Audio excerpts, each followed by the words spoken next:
Well, I think your silence in the face of a serious discussion is pretty telling, This is now officially a car vlog. But I think what people need to understand most of all is that what was BreadTube? It was cringe. And would a cringe YouTube channel do this? This is BreadTube. I just uploaded my newest video onto BreadTube. Let's play the BreadTube game. Lindsay Ellis. Formerly BreadTube, or at least BreadTube adjacent, I feel. Destiny. Caleb Maupin. Oh, definitely. I feel like as far as prominent BreadTube figures, like, Caleb Maupin is it. Burger King. Planet Fitness, if you're doing specifically a trip like we're doing, is actually a really good deal. Planet Fitness is all over the country, and it's like perfectly basic gym facilities with like showers and stuff. Now, you might think, Jack, why are you shilling for Planet Fitness? Just to be clear, Planet Fitness should be nationalized, and all of them should be turned into co-ops owned by the workers. Jenny Nicholson. Kind of BreadTube adjacent, I guess. H3H3. No.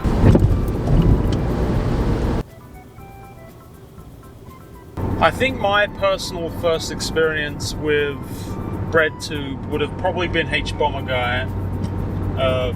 My thing is, among my friend group, we already liked the comedian Stuart Lee, and also Chris Morris, who did Brass Eye and The Day Today and a few other things. Are you afraid of technology? Technology! And if you look at H-Bomber Guy's early videos, there's like that style of humor. For me, definitely it wasn't a political thing to begin with.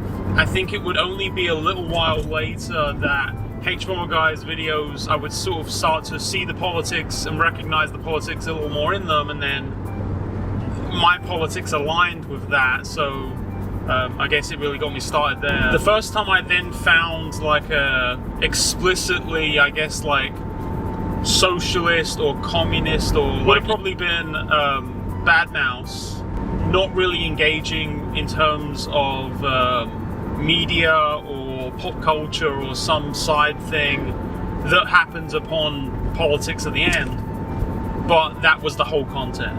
I did have my period where I was watching a lot of Twitch streams. I did become a Destiny viewer. Shame. It was just around the time of the JonTron debate. For a long time, they kind of disproportionately policed them and sentenced them to higher crimes in the courts and whatnot. Like, white people have contributed a lot to this. So I suppose that's why, you know, the crime rates are pretty consistent across Africa too. And I found it very entertaining, and it was just kind of refreshing to hear those conversations happening out in the open. I think I just became really burnt out on that whole side of things when it was treated like it was this genuine intellectual arena that I just thought was kind of absurd. Years ago, we used to make fun of the idea of the marketplace of ideas. Like, it was a ridiculous kind of concept because it's such a naive kind of framework to use to talk about the ways that certain ideas have proliferated. Then at a certain point, that whole debate live stream sphere just started to like take it as granted that, like, yeah, the intellectual marketplace of ideas, the reason the left is losing is actually because they're not good at arguing. That's the point. They need to be less cringe. If the left was less cringe, then maybe they would get somewhere. Which, funnily enough, is, I think, kind of what BreadTube as an idea for audiences kind of spurred from. I think there was a lot of people that had those left-leaning views, but they just didn't like being associated with cringe content. And at that time, it was, you know, that post-Gamergate. I'm sorry to say Gamergate. I'm sorry for bringing up Gamergate. I'm sorry for the year 2020. But the point was, so much left-leaning content was just really filtered through right-wing reaction content, right? Anti-SJW content. And then came along certain channels that kind of made a fool of those guys. So it was like a deflection of that. And then that was kind of that was definitely the appeal, I think, that drew people into the idea of it. And yes, it was at this time that I was also introduced to Peter Coffin. Really gave me a good taster for the experience of being a BreadTuber, the kinds of dramas and conflicts I could expect. I wish everyone well. I wish them all the best. What I'm talking about is not an organized movement of people that created this. What I'm referring to is an audience of people that willed something into existence based on what was happening politically beforehand. And then I heard about this channel. I don't know if it's still fairly obscure or not. ContraPoints is what the...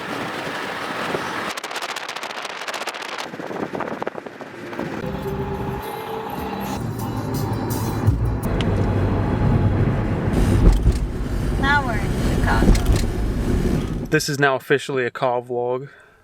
So I think there's always going to be this chicken and the egg situation when it comes to these micro-cultural trend situations, like with something like BreadTube. I don't think it was quite the YouTubers spontaneously appeared and then all of a sudden there was an audience for it. And at the same time, I don't think it's just like the audience demanded it and so those YouTubers appeared. There was a certain set of views that were being espoused online that was like a very narrow range of sort of general reactionary, anti-feminist type stuff. And then there was like an alternative to that that was also involved some aesthetically interesting stuff. And, you know, I picked up on that. And it also just so happened that I had just finished university and I'd abruptly decided to move to another continent without a job lined up or anything like that and not really much in the way of financial security. And I was like, you know what I'm going to do? I think I'm going to dedicate all of my effort for the next few months into making video essays for no money on YouTube. So that's what I did. And it worked out for me, and that's why I basically recommend it to anyone. There's definitely a difficult thing for me, where on the one hand, I think, you know, people shouldn't be pressured to be so productive. And, you know, this kind of, I think financial need is one of the, like, it's one of the worst things that can happen to someone is to be in, like, real financial insecurity at a time when they need it. It's one of the worst things that can be done to a person. On the other hand, when I have financial security, I definitely don't produce nearly as much. When I have financial security, I will work as little as possible. The sudden increased frequency of my uploads has nothing to do with my financial situation. What are you talking about? That's so ridiculous. That's so crazy, dude. So what it basically does create is a situation where, on a personal level, I know that I need the stick as well as the carrot while being ideologically opposed to the stick. Which really means that to solve the world's problems, I have to solve my own problems. Clean up your room. These sunglasses, they really bring out the wisdom. But, you know, with all of this said, there were obvious direct consequences to the fact that it wasn't any kind of organized movement of any particular ideology, namely what I consider to be the pro-thing, anti-thing split. A lot of early BreadTube content is debunking.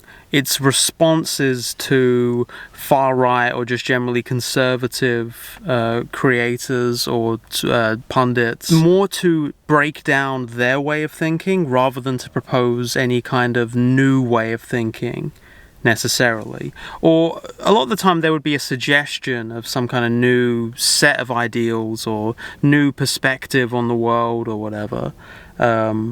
But it was more based around that response. Again, like being an anti-thing type content creator. And that led to the perception, I think, for a long time that BreadTube was like a de-radicalizing community, right? The main purpose of BreadTube was to take people that were going to become, you know, political radicals and bring them down a notch, which was somewhat of at odds with the pro thing side that kind of wanted a little bit more of the radical, and I think that's how you end up with radical people like myself, who go anywhere. I'll go to a rest stop in Wisconsin.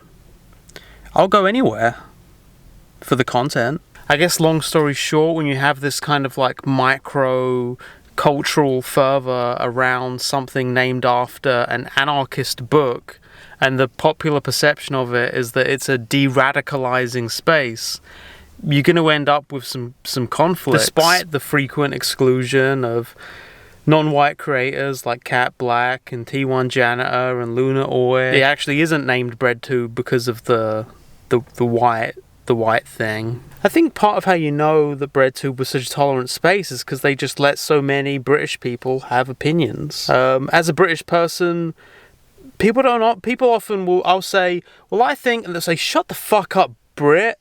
Sorry, Brit's right next to me in the car. Brit is now looking for a geocache. Check out this cool playground that you can't see because it's 10:30 at night in Wisconsin. We've decided not to explore this geocache because it is past the tree line. So we would essentially be walking through the middle of the night next to the highway. You don't want to walk through trees in the middle of the night next to the highway? What could possibly go wrong? I've voted against it personally. Just found out I left my glasses home, now I can't see shit. Has anyone ever thought about the irony of having ADHD while also not being able to focus with your physical eyeballs? Wisconsin's putting roundabouts in their Walmarts. That is an unprecedented level of trust in their community. Wisconsin putting roundabouts in the Walmart? Americans drive on roundabout challenge? How can you trust Americans to do that? Wisconsin putting roundabouts in the Walmart? So apparently Wisconsin has these. I used to have these all the time when I was a kid, and there's supposed to be some kind of nutritional benefit, but I don't know whether it was debunked or not. Can someone confirm whether or not this actually has any kind of proven health benefit, and also whether it'll kill me if I drink more of it, because I do just kind of like it. And I think it was this issue of the sort of pro-thing, anti-thing split that really led to the collapse of the whole BreadTube enterprise. And obviously I'm saying that despite the fact that there are channels that still exist and are doing well and are making great videos in either direction. But it's the fact that there are these clear directions that were taken when things started to feel like they were sort of disintegrating. And obviously you can be like, is there an inherent reason for this weird sort of divide that has been created? Can you not make content that is both pro, new thing and against the old thing? Yes, you definitely can, but people still have this desire to slot you in one of the two anyway. It all really just came down to the fact that ContraPoints was a lib, and we just had to deal with that. Can a lib not do good things? Yes, but to what end? The end of slow, realistic progress? I just want action, man. I just want action. I guess my general feeling was I was happy to be there in opposition to a set of ideas that I thought were bad. But at the same time, this isn't like fun for me. Like in the sense when I'm trying to debunk or combat some kind of conservative ideology or something, it's like, oh yeah, I'm so amped to do this. In general, I wish that we just lived in a more tolerant society. This kind of performative back and forth spectacle isn't, what I'm here for. At the same time, I know that a lot of people kind of are, and I think that also is that's definitely also a split that's like worth acknowledging, is that I think some people literally just thought of BreadTube as a form of entertainment, whereas some people did think of it as some kind of political moment. Like I've never had really particular issues with fans of mine who think of my channel as pure entertainment. Sometimes it can feel a little bit belittling or patronizing when I am trying to make some kind of actual statement, like using some kind of fun, silly, popular media thing, and then I do get people that like my videos, but like, oh yeah, you think Jack Saint's serious, or you think he's really serious about this stupid fucking shit he's saying. Yeah, nah, I don't think Jack Saint's taking himself too seriously. It's like, we don't need to say it like that. At the same time, and it's stuff like that they need to get rid of. We don't need noises like that. This could be a highway.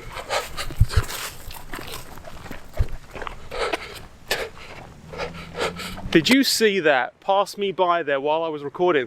That big loud machine there, that could be a nice quiet car. I forgot what I was saying. So, but the people that like really get all up in my business are definitely usually the people that think of what I'm doing as an attempt at like massive political change or like huge political action, and feel like I'm falling short of that. And it's like, yeah, but at the same time, I have a limited set of skills and a limited area of knowledge, and I'm doing the best I can. and I am genuinely trying to educate myself in a range of areas. At the same time, wouldn't it be even more patronizing if I started making nothing but content on areas I have zero knowledge in? But yeah, it's always going to be somewhat silly and maybe to some extent frivolous, but I'm genuinely trying to use YouTube as a platform to express an idea in a way that people may not usually pick up on, which I think is really at the heart of it what most BreadTubers from my experience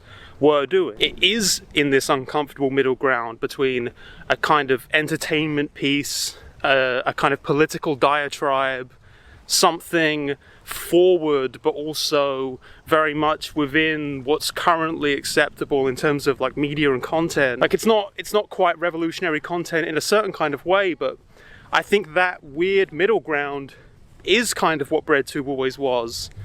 And when you see this fragmentation because of these differences, I think that's when you stop really having a space.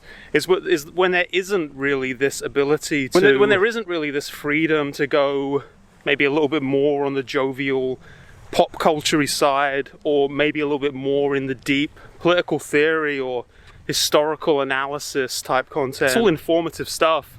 And I really wish more people just looked at BreadTube in that way. It can't be everything, or it couldn't be everything. Have you tried? I think what people need to understand most of all is that what was BreadTube? It was cringe. And would a cringe YouTube channel do this? Maybe BreadTube is a lot like life. And maybe life is a lot like that. Almost forgot the keys. Almost forgot those keys. Wouldn't want to forget those. The sounds of America. I love to be in America. You might want to slip those on. Good idea.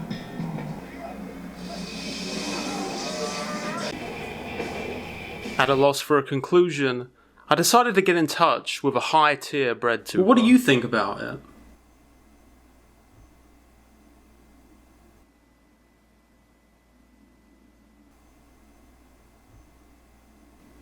Well, I think your silence in the face of a serious discussion is pretty telling, yeah.